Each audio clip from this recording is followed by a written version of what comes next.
আপনারা দেখছেন চাটখিল সোসাইটি ইউএসের বার্ষিক বনভোজন ও মিলন মেলা ফুটবল খেলা হচ্ছে মাঠে Belmont Lake State Park, Long Island near. এখানে উপস্থিত জনতা আপনারা দেখতে পাচ্ছেন, এখানে তারা দাঁড়িয়ে খেলা দেখছে এবং খেলোয়াড়রা কিন্তু খেলাধুলা করছেন। ফুটবল অনেক খেলাধুলা আছে।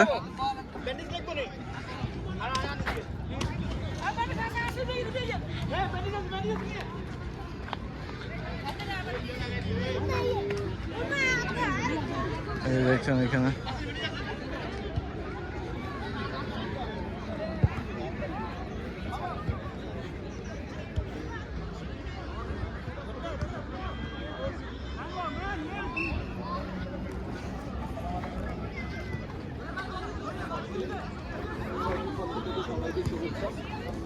আজকের এই বনভোজন ও মিলন মেলা 2025 উপলক্ষে আমাদের ওয়ালিদ ভাই বিশিষ্ট সাংবাদিক, আমাদের মনির ভাই চাটখিল সোসাইটির